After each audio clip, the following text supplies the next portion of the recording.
Hey everybody, this is Mr. Wright Way, and today I got a special guest, one of my friends from the gaming community. He is a gamer, he is a musician, he is a huge MEGAMAN fan. I have MEGARAN. What's up, brother? What's going on, man? It's going, man. Thanks for having me, dude. I appreciate it. It's always good to sit down with the homies and Yes, sir. talk some gaming and try to unplug a little bit from this crazy world right now. Man, it's so crazy right now, man. How are things going in your neck of the woods? Oh man, it's. I try not to complain too much because it could be a lot worse. Thank God we haven't had any like real scares in our immediate family, but we have in our family had a couple of cases of COVID come through, and thankfully they've been able to beat it. And but yeah, it's been crazy, man. My whole world done turned upside down like Fresh Prince. Oh Cause no. cause like I was traveling every week, and that was really my schedule was, it was fly to this place, play a show, or fly here, do a conference, fly here, do that. And now it's all at home. So I had to get a new computer chair because I had to get comfortable at home. Yeah. And, just now I'm spending 8 hours in front of the computer, which is really different from me. And so, yeah, it's just been an adjustment. But one good thing about, I think, being a creative, I'm used to adjusting, Mm-hmm. So I'm okay with having the opportunity to learn some new things, try some new things, and as well as be careful. Like when I go out, I wear my mask, I make sure to protect myself and others. And and so I don't mind, because I think what makes it easier for me, I went through a little moment of depression, and I told my friends, like, I didn't really know what depression was until this hit. You know what I'm saying? Like, honestly, because like you hear people talking about depression, but I had never had any bouts with it. But then I started realizing, like, yo, I'm really down. Like, I really wish I was out. I wish I was doing things. I wish I was seeing my friends and family.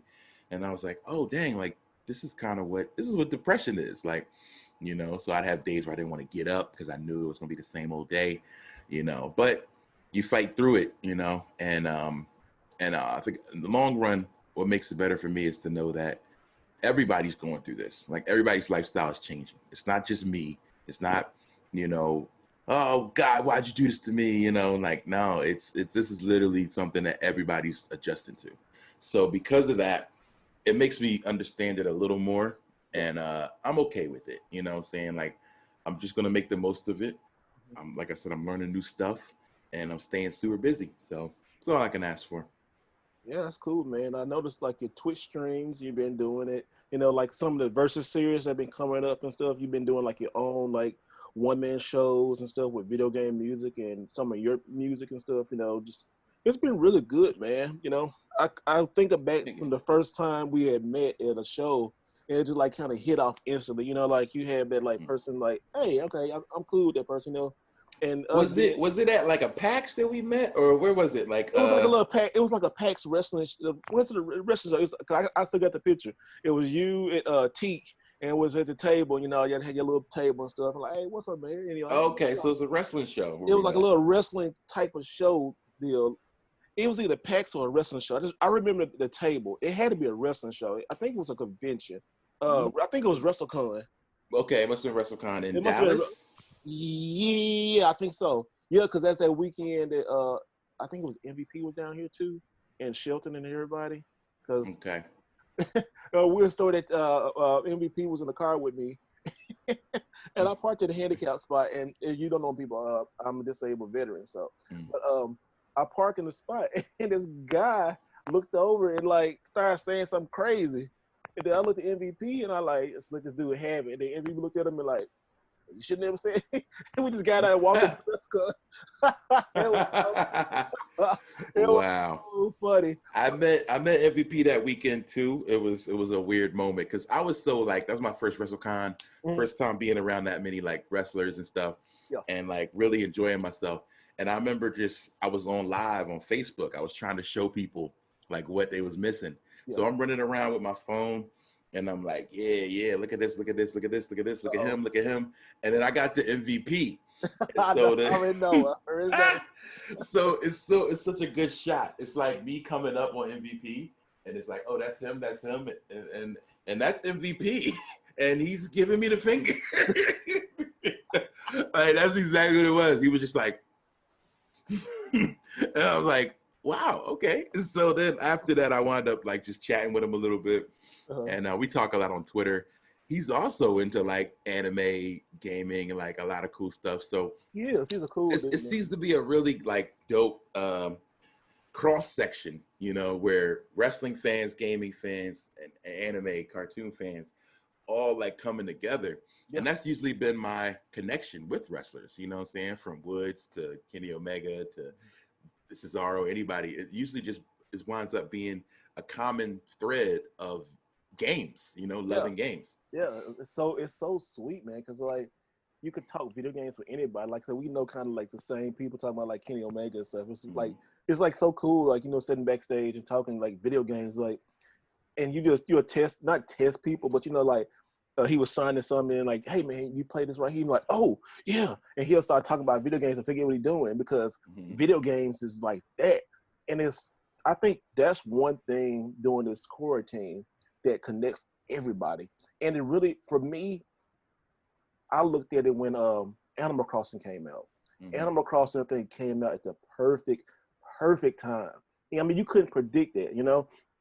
It came out, and it was like, oh my goodness, this game is like peaceful. It gets your mind off of stuff.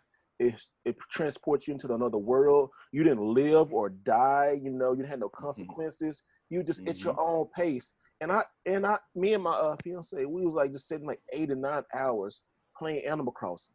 It was like just such an amazing game. I bought it for her birthday. So her birthday came around that same time, right? It was like 3 days before that, and Animal Crossing came out, and I got it for her. Well, her birthday came first, then Animal Crossing came out. And then she was playing it, and I was looking at her like, man, let me go ahead and play this.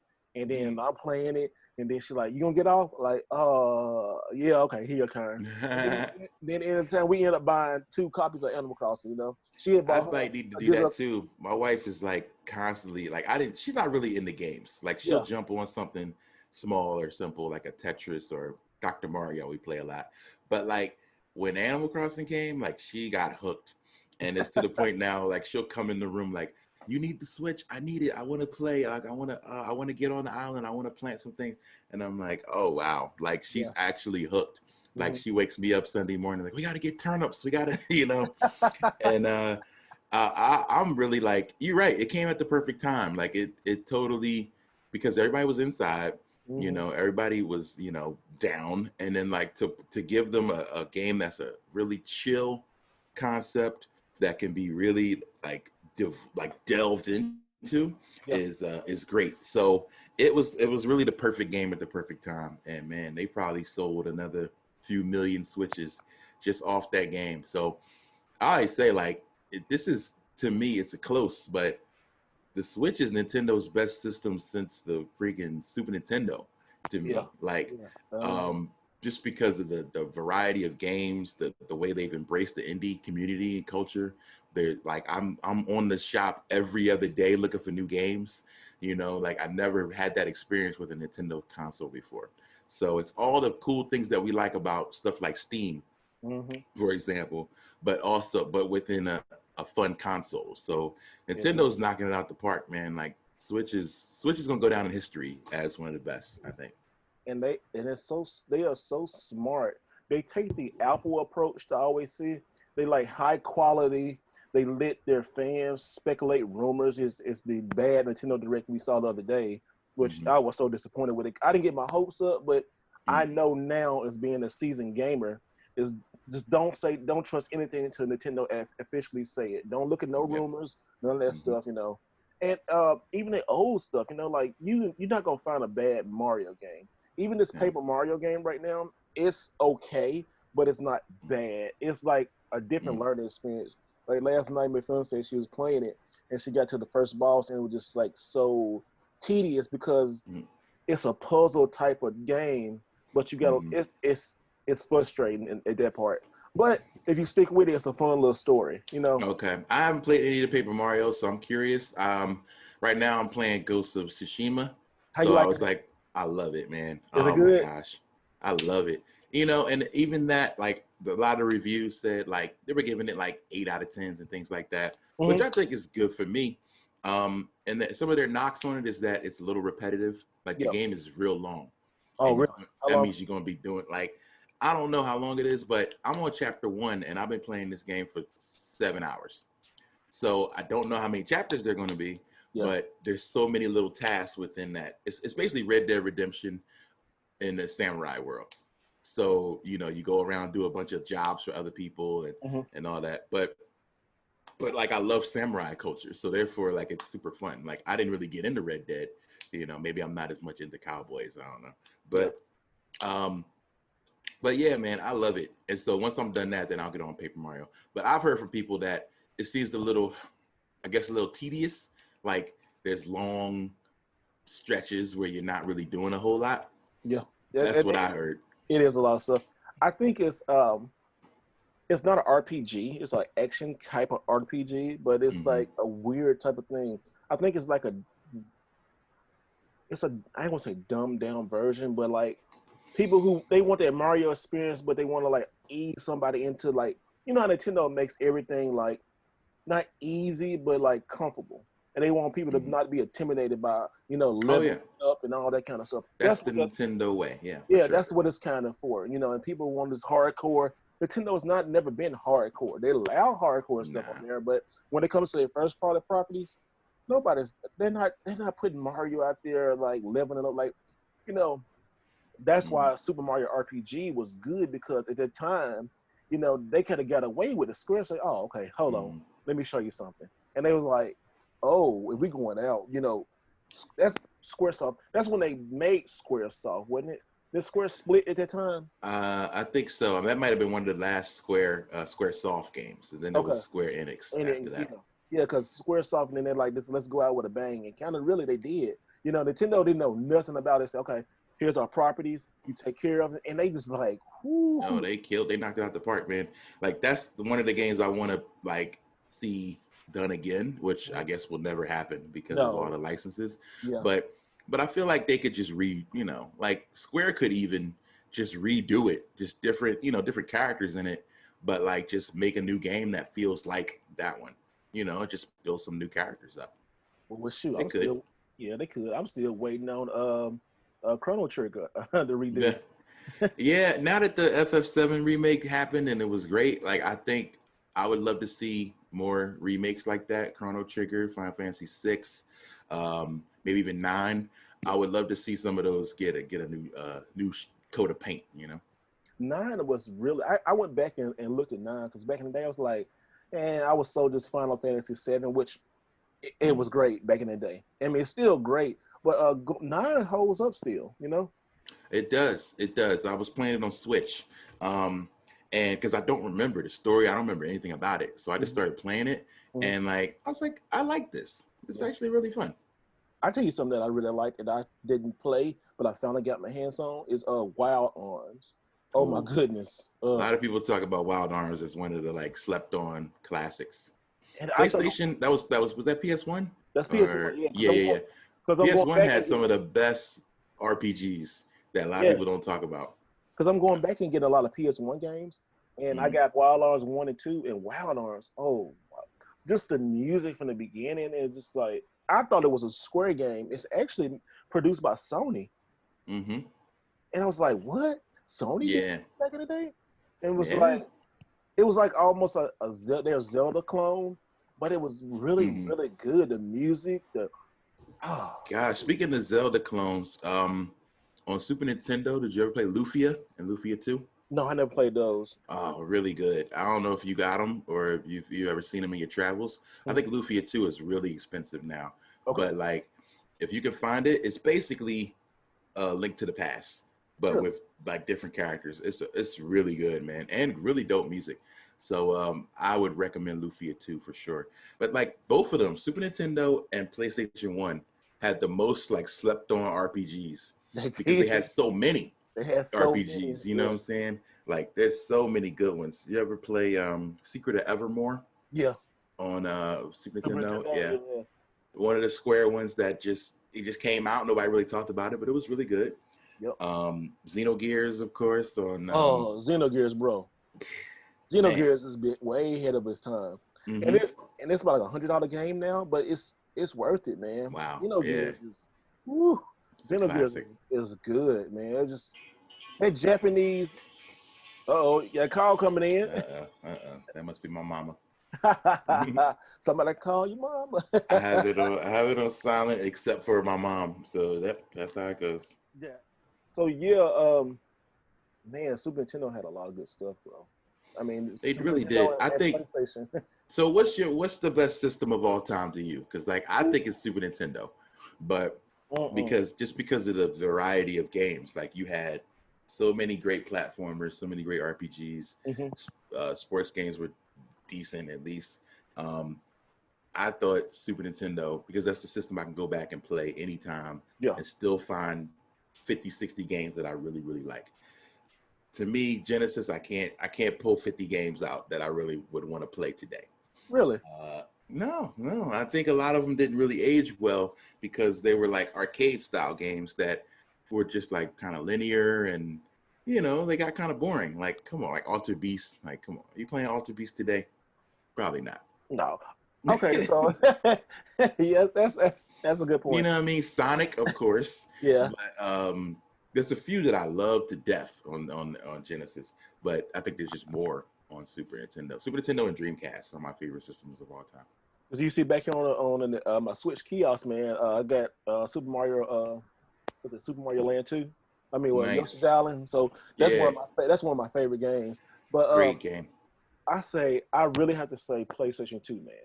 PlayStation 2 was where it was at, because it came out to the amazing PlayStation 1. I could take all my PlayStation 1 games and play it on the PlayStation 2. So that's another library. Every PlayStation 1 game can play on PlayStation 2. The games when you first came out, I'll give you an example, like good wrestling games, like, Def Jam Vendetta is like, or Fight for New York. Both of those, so good. Yeah, classics. You got Tekken, the Tekken series. Tekken Tag Tournament was super, super dope. I love this Tekken Tag Tournament. Like, go from the arcade. It was at the point where the arcade was at home now, Yeah. Straight into SSX Tricky. Tricky was really good. Oh, dang, I'm getting so many games. Like the Street Fighter. When the Street Fighter Alpha Collection came out on PlayStation 2, I just like, whatever. It's done. Yeah, Then they had then they had the Street Fighter 2 movie on there. Dude.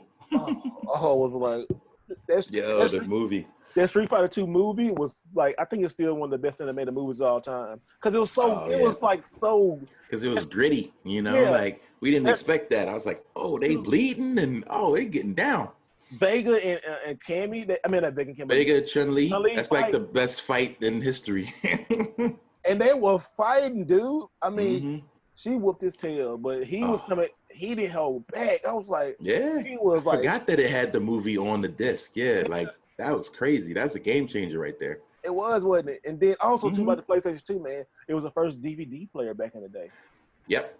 It was many people's first DVD player. Like it brought DVDs into the home like at an affordable way. So that's Sony, man. Sony also changed the game, man. Like that was them innovating to a new level, man. So like I can agree with that. PlayStation 2 changed a lot for gaming for sure. But man, I had a PS2 and eventually I had the issue where my blue bottom disc wouldn't work. Oh, you know what I mean? Like, you gotta turn it sideways, you gotta turn it this way, you gotta turn it upside down, you gotta oh man.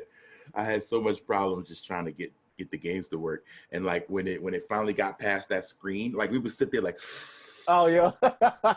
And go dude. And I'm like, yes, all right, it works. Okay, we can play. Oh my God, dude. Like I remember that stress of waiting for that screen to change over to the PlayStation 2. And my gosh, man, we'd be like, come on, please. I want to play Silent Hill 2 or whatever I was playing at that time. I was just like, come on, please work. Yeah. Oh my goodness. And then like when God of War came out on the PlayStation 2, ended the life cycle of PlayStation 2, when God of War came out, whoo, that changed the game, boy. That God of War, boy. It really did. I think. I love me some God of War. It took me a while because I was a Dreamcast guy, like through and through. I was Team Dreamcast. So for PS2, it took me a minute to get like really into it, and I was working at Toys R Us at the time when it came out, so I was trying to like sell people, and I would always tell them like, ah man, the Dreamcast is better, and everybody wanted the PlayStation. Yeah. You know, and I mean, Gran Turismo was crazy on there. Honestly, I think what changed the game though, and I talk about, I'm writing a book about video games and what games like really were important in the parts of my life and that changed my life. And it was GTA 3, man. Like, I think GTA 3 changed the game also, like just changed what a game could do. You know, like we didn't know that games could be open world in that way. You know what I'm saying? And like just have an entire living, breathing world that you can interact with. And yeah, man, that was next level. Like we were just like, oh my God, like games can't get any better than this. Like what what can you do now like to top this, you know? And then San Andreas, you know, and you're like, wow, okay. And that was, and I like San Andreas too, because that was like one of the first time a black character was like mainstream. It was like, okay, this is how our culture is, you know. I mean, you can choose how to be, but it was like, in South Central, you know, that's how it is. That's how it is. It don't represent all black people, but a majority of people, you know, we can relate to that, you know. So I was a little torn on that. So tell me how you feel about this. So like, as a kid who didn't grow up in the hood, didn't grow up in South Central, but you know, was a big fan of that culture. Seeing though that culture on a big screen and knowing that millions of people have bought this and are experiencing this in white homes, black homes, Asian homes, Latino homes, you know, I felt a little bit like, kind of like I feel the first time I watched the Boondocks. You know what I mean? Boondocks is hilarious. It's great. And it tells a lot of really important, great stuff about Black community. However, I look at it like, oh man, that's all of our secret stuff going out to everybody. You know what I mean? Like, oh no, that's like all of our inside jokes and our dialect and our culture going out to people who may not necessarily understand it. You know what I'm saying? So when they see people saying the N-word, or they see, you know what I mean, like guys talking about gang life and things like that, people might think, you know, like this is just okay to do, you know, even when you're not around those things. And so I always wondered, like, if people who were really living in like South Central thought like, oh man, like here they go trying to make some money off what they think, you know, we live like. And I don't know, I just really started thinking extra heavy into it, that it could be not dangerous, but irresponsible if put into the wrong hands. You know what I mean? Where it's like, you know, and I've had situations like that. Start not to turn the talk all completely, you know, left and racial. No. I understand. But like, yeah, like we've had situations, I'm sure, where you're around a group of people, white people maybe, who might think it's okay to say some different things that they shouldn't say. And you had to check them. And you have to check them. You have to have that conversation. So I was wondering if it was putting those ideas into kids' heads who were in Montana somewhere being like, oh yeah, what am I N-word and this and that, you know what I'm saying? And I don't know that, you know, and that was just me thinking way too far ahead. I was in school, in college, I was African-American studies major. So a lot of that stuff was going through my head. And I was like, oh, I hope this doesn't turn into situations where people are, you know, kind of like mishandling this information that they're being given, you know? I don't know. What do you think about that? Okay. I think it was bound to happen.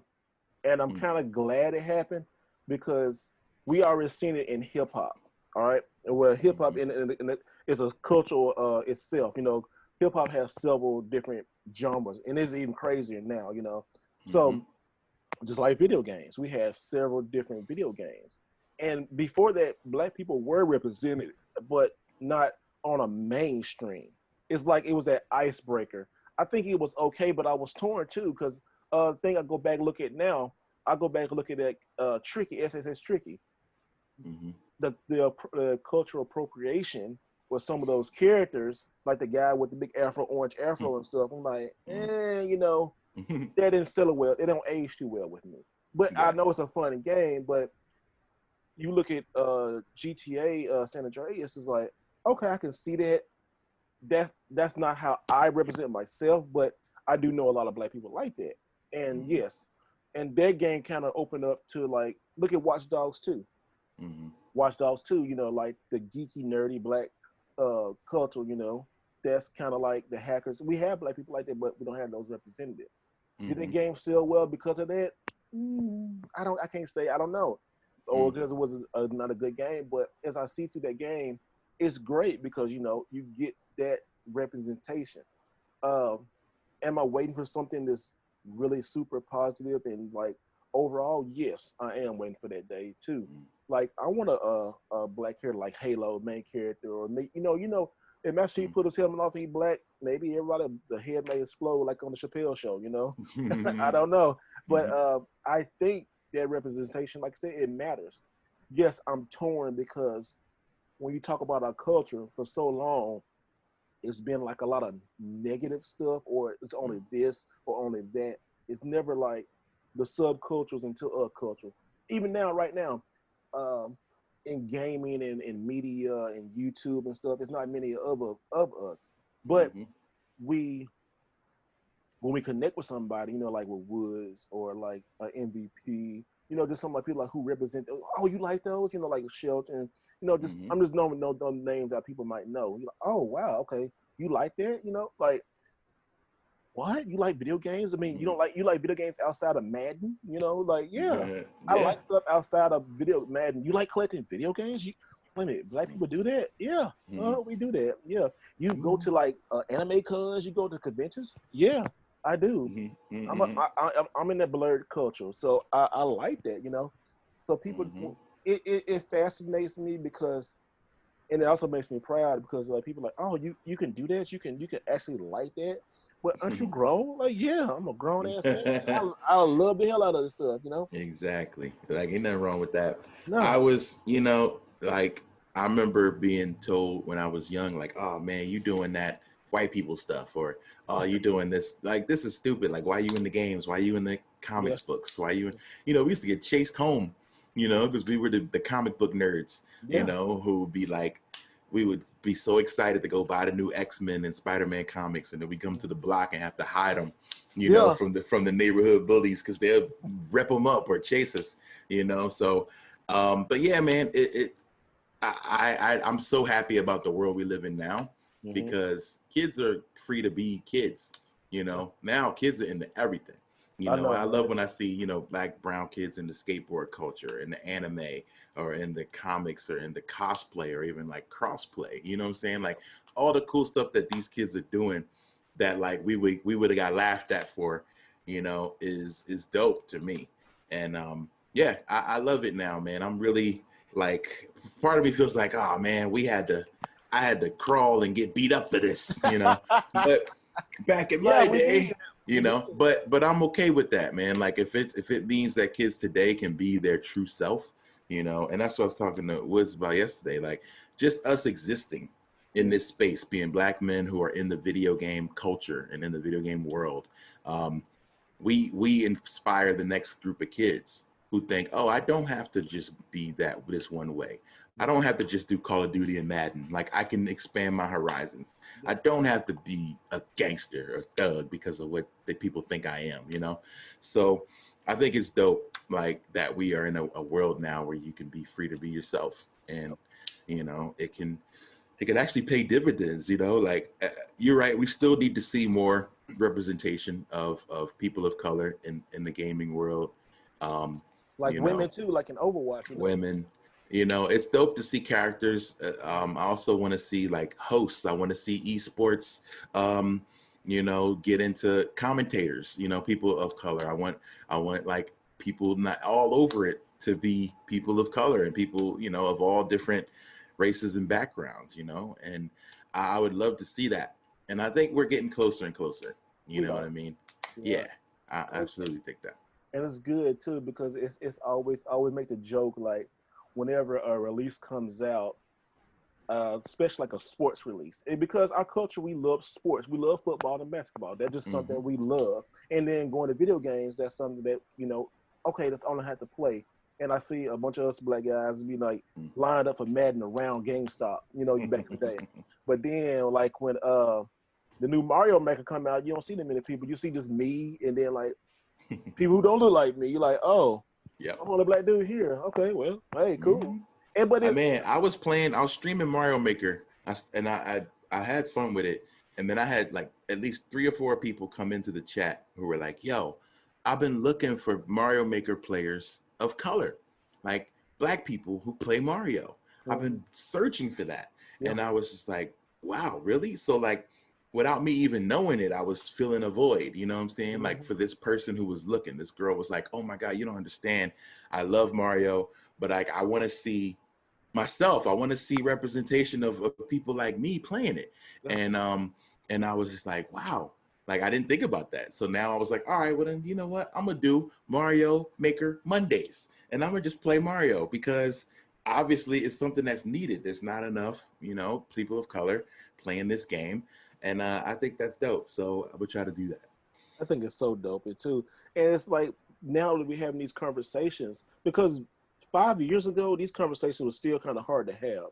It just, I Mm-hmm. think it took really, man, this quarantine, this Mm-hmm. corona, the shutdown and the protests, the Black Lives Matter protests, all that good stuff happening for people to actually sit down and look like, hey, okay, it's more worlds out here.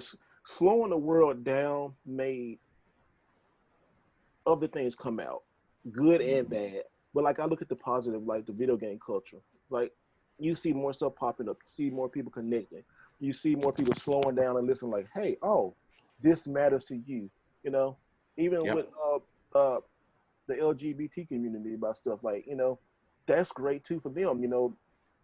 Representation matters everywhere for somebody. It's like, Mm-hmm. okay, this matters to me. This should matter. It If it don't matter to you, understand why it matters to me. We don't have to Right. agree on the same That's the thing. important thing. Like, yeah, Yeah. like even if you don't understand it, the fact that it's important to me Hmm. should make you want to understand it more. Yeah, You like know? okay, it's cool. You don't like it, like hey, I like wrestling. I like AEW, or I like like MEGAMAN, or I might like cheese toast with chocolate. You might Mm-hmm. not like cheese toast with chocolate, which I don't. I'm just saying, but I understand why do you like it. Okay, cool. Go and live my life. Right. It's the fact that it's important to you should make me at least want to know more about it and care. And that's what basic empathy is, man. I think Yes. empathy is something that would make the world so much better. Mm-hmm. And that all it is understanding, or taking the time to understand where somebody else comes from. Yeah. It's being like, oh dang, like Steve really is into this I don't know, freaking, he's Yeah. really into this cheese and chocolate sandwich, and I don't really understand why. But you know what? I'm not going to hate him for that. You know Mhm. what I'm saying? I'm not going to say he's stupid for that. I'm going to, maybe if I care about him, I'm going to take the time to be like, you know what? What do you like in that? What do you see in that? Talk to me. And that's really what it's all about, is having those conversations, man. And we're not where we need to be. We're not. But I think we're doing a lot better. And I think it's just because we have this time to be at home, like you said. This quarantine is making everybody like, the old saying, like people like, oh, today I got time. I got time, cuz, like Yeah. we got time, cuz, like everybody's home. Like ain't nothing else going on. So now it's time to talk about, these, whether it's these, companies that are being, discriminatory towards people, whether it's these companies that don't have enough representation, that claim to keep the culture in mind, but isn't a fair balance or representation of that, whether it's people who have been you know misogynist or just like abusive towards women. Like I think people now realize, yo, I have time, so let's talk about these things and let's air it out, because then by the time maybe we're going through this big cleansing, and then by the time this is over and we can go back outside, we're going to have weeded out all the bad seeds, Mhm. and make our society a better place the way it's supposed to be. Yep. And, but we got to get rid of the jerks first. Yeah. Well, sweet. Let's change subject. Now you are a big, I won't say streamer, but I'm gonna cut that part out. What is it? 34. Okay. All right, so let's change the subject. On your music, man, you have put out some dope, like I said, dope ass music. I mean, like, man, the first one of that Black Mantra, I'm hope I say it right because I always mess it up. But dang, that Final Fantasy 7, whoo, Oh yeah, Black Materia. So we're working Criteria, on man, a remake right now, and that's like your it's highest selling album, and that's like your most popular yeah, one. it's definitely my most popular one. I wanted to have out a remake version by the time the game remake was out, Okay, but I didn't want to rush it. okay, no, So don't rush it. Don't rush that. Don't rush that. yeah, so we got a couple singles out now. Cries of the Planet and Mako Reactor are out Okay. now. We're gonna just kind of slowly put out the album for you, just like Square did with the remake. I'm gonna give you a little part here, little when you get the next part, I don't know. It might Yeah, happen next year. I don't know. Like, have they even set a date for part 2 of this thing? no, they haven't. Nah, it's Not gonna be haven't. like a year from now. Yeah, you know what I'm thinking, man? I think like this time next year, they're probably gonna put out everything in a big old bundle for the PlayStation 5 and stuff. I think hmm that's what they're gonna do. You know, hmm That man. actually makes sense, and I would buy it, and then Yeah. they'll get me, and they'll put it into a nice little box set, and I'll grab it. But I was really impressed with the way the game looked and felt and played. So if they take that time with all of them, like, and it looks and it feels that good, then I'm okay with it. What you think about the new battle system? Um, I liked it because it was like Final Fantasy 15 or 14, no 15, and I liked 15, Yeah. so I was already kind of used to that style. Um, even I tried to put it on, even when you try to do like a time battle Mhm. system, kind of like that, it's still more in a real time. And I get it. I think you have to adjust that style for today's gamer. You You do. know, you can't just hit a button and watch them go do stuff, and like it's not as fun. No. So I do like being able to dodge stuff in real time and things like that. So it took a little get used to, but I Mhm. like it. Cool, cool. Let's talk about some more of your music, man. Airplane mode. That's one of my favorite ones, man. Nah, I don't know airplane why, mode. man. That's a I love fun that one. joint, man. Thank That, you. Airplane mode is on the Extra Credit album. We shot a video. We went to a private airspace.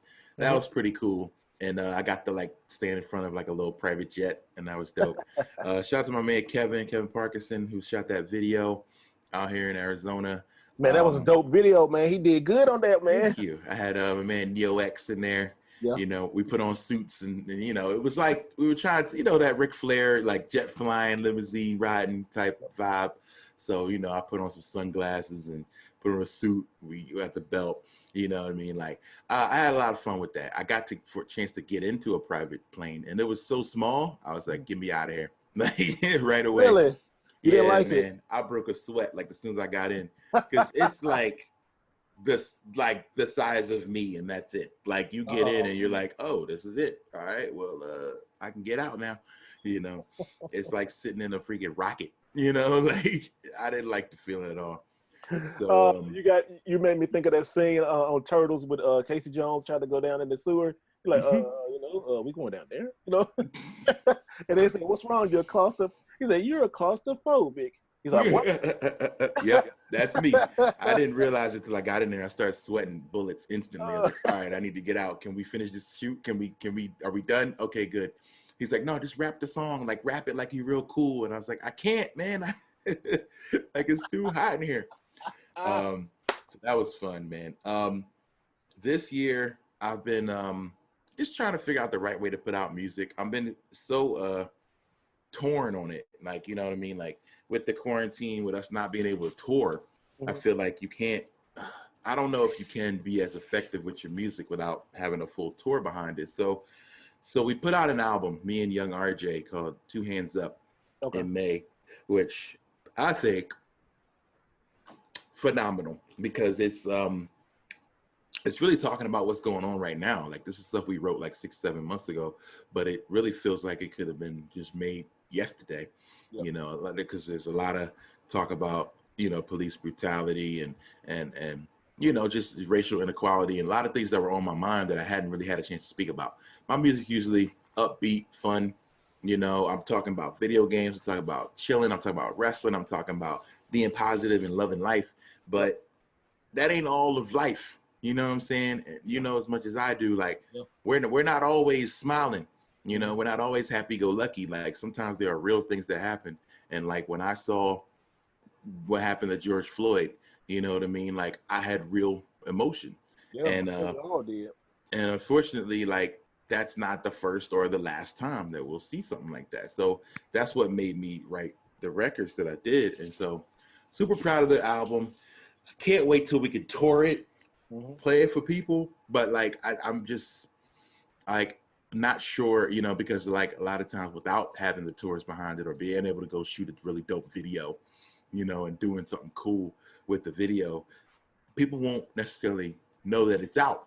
So I feel like I'm not exactly sure about what to do with the rest of my music. Like I've been working on a new EP since I've been home for quarantine. I've been writing a lot of music.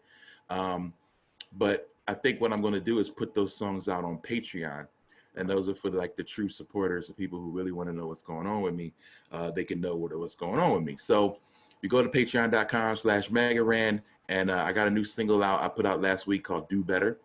And it's just about a really important lesson I learned when I was traveling. I learned about, you know, the importance of respecting Native American culture, you know, and I feel like we can't, I don't know, we can't claim we're fighting for freedom unless we're like, I think there's a really dope quote from, I think it's Martin Luther King, that says, when one of us is oppressed, all of us are oppressed.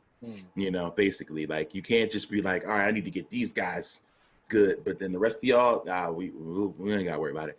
Like, nah, like Native Americans have been literally oppressed from the beginning of American history. So, so yeah, they deserve our respect. And I was doing something at shows that I didn't even realize could have been viewed as disrespectful to the Native Americans, which was playing this stupid song called "Jump on It," that uses the Apache sounds and all that. And when I watched the video for that song, I was just like, oh, it's very stereotypical, you know, like black dudes in like Native American headdress and ooh, and doing all this very disrespectful stuff and stereotypical stuff. And I was just like, all right, well, now that I know better, like I got to do better. Yes. So I not only was like, all right, I'm not going to play that song anymore, but I'm also going to make a song educating people about it. So that's what Do Better is about. And then the second verse, I get into all of these like Confederate statues and Confederate flags around and things like that. And like, we have the history books. We know what happened in the war. We know who lost and who won. Like, why is it so hard to do better? Like, you know what I mean? I have neighbors on my block that have Confederate flags inside of their, like, you know, garages and stuff. And I'm just like, yo, like they lost. Like, what you flying a loser's flag for? Like, I don't even understand. So, you know, a lot of people think like, oh, it's Southern pride and heritage. And it's like, yeah, I don't know about that. So anyway, so I just thought like it would be a good time to educate. You know, Nina Simone, one of my favorite musicians, said, artists' music should reflect the times that we live in. Yes. And so I don't want this time to pass without somebody being like, I wonder how MEGARAN felt about all this, you know, because I don't think I heard him say anything. Nah, B, you definitely heard MEGARAN say something about this. You know how I feel. Like, so you can't be like, where does he stand? You know what I'm saying? I don't know if you've been doing that, but some of my friends, they take inventory. They're like, all right, I see all this going on. I see all these protests. I take it. Look at who is talking about it, but also look at who isn't talking about it. And take those notes in your mind to be like, okay, I see where you stand. I see where you at with it, you know? And, you know, especially when it comes to companies, you know, these are the people that might not deserve your money or your services, you know? So it's like, you got to start thinking about that. So now, you know, you vote with your time and you vote with your dollar. So like, I don't want to put my dollar in the people or organizations who don't support what I support. So now I watch just as closely for who's saying it, who's saying Black Lives Matter, and who isn't saying it, you know? And so, you know, I mainly bringing it back to myself. I just don't want people, this moment to pass and somebody be like, you know what? I'm not exactly sure about MEGARAN's perspective. I know he likes Final Fantasy though. You know what I mean? Like, nah. It ain't just about that. Nah, we ain't gonna do this. Limit Breaker Cloud. You know, come on. So okay, let's close out, man. Let's talk about something that we both love too. Is the current state of professional wrestling, man. Whew, this quarantine phase, or I guess we call this now the quarantine era, The and how quarantine era. yeah, and to see how we got 3 companies. We actually got 5 companies. Really, Yeah. we got so much more wrestling now than we did when we was growing up. But it's how they handle it. We got WWE, we got AEW, we got MLW, but they say, you know what, let's just stop until everything goes, which that's kind of smart for them. Then we got Impact. Impact was always in third. But till last week and all these releases, I mean, I put it on Twitter, they leveled up big time. They you know? did, man. They One of my homies said Impact went shopping in the WWE clearance section. They hit the bargain bin and came up. Man, they did. They came up. And not only that, man, the wrestling quality on Impact is high quality. You know what I mean? Like, I'm not gonna lie, I have not checked it out. Now when I watch it, I'm like, yo, these guys, not even just the names, but like they have really good wrestlers who go. You know what I'm saying? So I like, man, like the Rascals and the Motor City Machine Guns match was dope. Like very good quality matches on that card. So it's worth watching. I think I'm accustomed to a certain level of production. I hate to say. So I do think Impact needs a little work on the production side. They always, and I mean, again, they're not going to look like WWE because they don't have that kind of budget. But like, I just think it could look a little cooler. I think not having the crowd is something you're gonna have to deal with. But like, do something else, man. Put smoke or something in the crowd. I don't know. Like, just give me something else so that it doesn't just look or sound like 3 dudes in the gym yelling at each other, you know? Yeah, you son of a bitch. You know what I mean? Like, that's really what the show sounds like. And so like it just needs a little touch on the production side. But you know, I grew up watching ECW, man. Yeah. So like ECW didn't have the best production value, you know, but it was just fun, good wrestling. So it was dope. Like AEW. Like AEW, man. Oh my goodness. So like when we was talking earlier, I said they've been hitting it out the park. They're killing it, man. I think they've been the company that's handled the quarantine era the best. They have. You know, WWE catches up and learns some new things every week, and I think it's better. But I think from the beginning, AEW kind of had it down. New Japan is back in session. You know, like they got people in the crowd, bro. They got people out there, man, because, you know, Japan, they actually listen. You know, they do what they're supposed to do. Yeah, they do. If the government says do it, they do it. Yeah. So it's a good time for wrestling, but you got to also be very open-minded, I think, because it's weird watching a show without a big crowd. Yeah, like it's going to be weird for a while. You know what I mean? Like I was on next year. I was on a quiz show with with Wale and some of the guys, and they were saying one of the questions was, who do you think the first McMahon will be that you see once everything goes back to normal? Who's the first McMahon that you're gonna see come out and like address the crowd? Because I'm sure like once we get crowds back, one of the McMahons is probably gonna come out. Yeah. So who would you say it would be? Yeah, I think Stephanie. I think Stephanie. She's taking the lead a lot of stuff like that. I would say Triple H, but you know, but now I think Stephanie. I think Stephanie's gonna do it. Vince don't want to be. He's too old right now. He don't want to be seen on camera. And Stephanie always takes that lead, you know, and want to like welcome people back. But she's not gonna have that. I could see Vince coming out there and like, hey, you know, we back and we beat this, and thanks to you. And like, did you really beat this? You know? And I'm not trying to. I mean, I could see that happening. Wale was like, nah, it's probably going to be one of Shane's sons at that point, because he don't think we're going to be back to crowds for a long time. He's like, nah, one of Shane's kids is going to be grown and running the show by that time. Man, this is so crazy. Like, I never seen this in our lifetime. We've been through some stuff, man. You know, like we're like same age range, but like in the same age range.